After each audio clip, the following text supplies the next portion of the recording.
Padmashri doctor Brahmanandam గారు మాట్లాడిన తర్వాత నాలాంటి వాళ్ళు మాట్లాడటం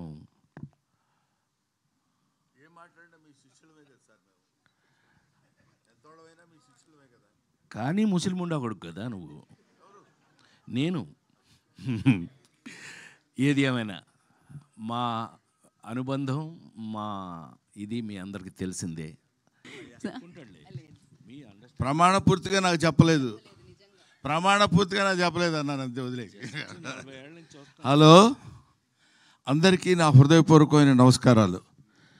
సహకుటుంబానాం అంటే మన కుటుంబ సభ్యులందరికీ నా హృదయపూర్వకమైన నమస్కారాలు, పాదాభివందనాలు తెలియజేస్తున్నాను. కొంచెం ఎక్స్ట్రాగా ఉన్నట్టుంది కదా డైలాగు, అయినా ఇక్కడ చెప్పాల్సిన అవసరం ఉంది కాబట్టి చెప్తున్నాను. ముఖ్యంగా ఈ సినిమాకి దర్శకుడు ఉదయించే శర్మ. ఇతను చాలా ఒబిడియంట్గా ఉంటాడు. నిజంగా ఇంత ఒబిడియంట్గా ఉంటాడేమో అనుకుంటాం మనం. సెట్లో అలా ఉండడు. సెట్లో తనకి ఏంది కావాలో అది వచ్చే వరకు పిండుకుని వాళ్ళ చేత యాక్ట్ చేయించేటువంటి ఒక అప్కమింగ్ అద్భుతమైన దర్శకుడు. ఇతని గురించి తర్వాత మాట్లాడుకుందాం. సినిమా హిట్ అయిన తర్వాత మాట్లాడదాం. ఇతని వెనకాల బ్యాక్ బోన్ ఒక అతను ఉన్నాడు. అతని పేరు అర్జున్ సాయి. ఎప్పుడు వెనక నుంచి ఇట్లా తొంగి చూస్తుంటాడు. మరి ఇతని దగ్గర ఏ పవర్ ఉందో తెలియదు కానీ ఈసారి మనం అసలు ఎవరు చెప్పినా వినకూడదు అనుకునేవాడు కూడా అంతెత్తు అలా చూసేవాడు. అలా అలా అలా చూసి చిన్న మెళ్ళు తాడేస్తే వెనకాల పడి వెళ్ళిపోతుంటాం అన్నమాట. అలా ఇంతమంది ఆర్టిస్టుల్ని, ముఖ్యంగా ఒక లెజెండరీ ఆర్టిస్ట్, చాలామందికి యాక్టింగ్ అంటే ఏంటో చెప్పి నేర్పించినటువంటి మా గురువు గారు రాజేంద్ర ప్రసాద్ గారు. ఈయన అటువంటి నటుల చేత కూడా కావలసిన పద్ధతిలో చేయించుకున్నటువంటి దర్శకులు ఉదయ్ శర్మ, మహాదేవ్ గౌడ్ గారు. దీనికి ఆయన వచ్చారా? మీరేగా. ఇప్పుడు డబ్బులు ఇచ్చారనుకోండి, మీరు అంత మరీ వినయంగా ఎందుకు సార్ ఉంటాం మనం. I wish all the best Nara. నేను అక్కడ ఒకసారి చూశాను, మళ్ళీ నేను ఆ తర్వాత ఇప్పుడే చూడటం, అందువల్ల గుర్తుపట్టలేకపోయాను, ఏమనుకోవద్దు. I wish you all the best.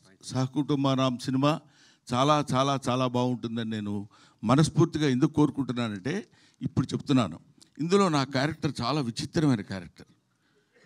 12 గంటలకి అన్నాం అనుకోండి, 12 to 1 గంట వరకు సంతోషంగా ఉంటా, 1 గంట నుంచి 2 గంటల వరకు కోపంగా ఉంటా. అదేంటో మరి అది విచిత్రంగా కంపోజ్ చేశాడు ఆ క్యారెక్టర్.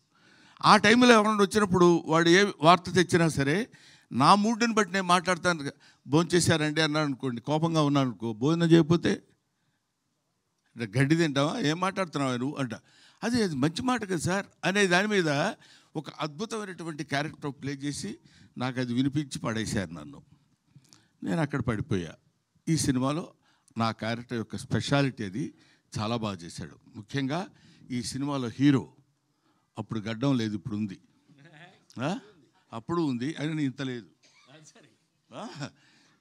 ఈయన ఈ కుర్రాడు బేసిక్గా డాన్సర్, ఫాదర్ కూడా డాన్సర్. సో చాలా ఈజీగా ఇంతమంది అతిరథ మహారథులు ఉన్నటువంటి ఈ సినిమాలో తన క్యారెక్టర్ని చాలా ఈజీగా, చాలా అలవోకగా చేస్తూ, దాన్ని ఏమంటారు, మనకి ఎక్కడ ఇబ్బంది కానీ, లేకపోతే దాన్ని ఇబ్బంది పట్టడం కానీ, ఎదుటోళ్ళని ఇబ్బంది పెట్టడం కానీ. ఎందుకంటే బేసిక్గా తెలుగువాడు కాదేమో అన్న డౌట్ నాకు. ఏమండి, కన్నడ కదా, బెంగళూరు తెలుగు వాళ్ళు, అందువల్ల కన్నడ తెలుగు. ఈయన ఈ సినిమాలో యాక్ట్ చేసినటువంటి విధానం నాకు బాగా నచ్చింది. హీరోయిన్ రాలేదా? బాగాలేదు అదే. అందువల్ల హీరోయిన్ ఈయన ఇద్దరు కలిసి ఉన్నటువంటి సీన్స్లో నేను యాక్ట్ చేశాను. నాకు చాలా ముచ్చటగా అనిపించింది. ఈ సినిమా డెఫినెట్గా హిట్ కావాలి, హిట్ అయి తీరుతుందని నేను మనస్ఫూర్తిగా కోరుకుంటున్నాను. అది ఏదో ఇక్కడికి వచ్చి చెప్పేటువంటి మాట కాదు. చాలామందికి మామూలుగా ఏదో ఒక ఫంక్షన్కి వెళ్ళినప్పుడు ఈ ఫంక్షన్ చాలా సూపర్ హిట్ అవుతుందండి, అందువల్ల నేను ఇలా కావాలని కోరుకుంటున్నాను. అందువల్ల మీ అందరికీ నేను చెప్పేది ఏంటంటే ఇది మామూలు రొటీన్, కానీ ఇది ఈ ఈ సినిమా నేను చూసినప్పుడు ఇంతకుముందు ఉత్సవం అనే ఒక సినిమా చూపించాడు ఎవరో మిస్టర్ అర్జున్ సాయి. చూపించినప్పుడు తను కూడా ఇంతమంది ఆర్టిస్టులు ఎక్కడ ఆర్ట్ ఉందో వాళ్ళని పట్టుకుని తీసుకొచ్చేసి ఏ క్యారెక్టర్కి పర్ఫెక్ట్గా సూట్ అవుతారో అని తెలుసుకొని చేసినటువంటి ఈ సినిమా, పైగా అంత అందమైనటువంటి టైటిల్ సహకుటుంబానాం. ఎంత బాగుందండి పేరు, ఎంతకాలమైంది ఇట్లాంటి పేరు విని అనే ఆలోచన కూడా కలిగించే విధంగా అద్భుతమైనటువంటి సినిమాను నిర్మించిన నిర్మాతలకి, దర్శకులకి, నటీనటులకి నా హృదయపూర్వకమైన నమస్కారాలు తెలియజేసుకుంటూ ఈ సినిమాని మంచి విజయం సాధించే దిశగా మీరు తీసుకెళ్లాలని మిమ్మల్ని కోరుకుంటున్నాను, ప్రేక్షక మహాశయుల్ని కోరుకుంటున్నాను. Thank you very much. ఏమండి, అది నాకు సంబంధం లేదు, చేయకపోతే మీరు చేస్తే ముందే చేస్తే, కాబట్టి అది మీరు చెప్పండి అమ్మా. Thank you. Thank you Brahmanandam గారు, thank you so much. And ఇప్పుడు నటకిరీటి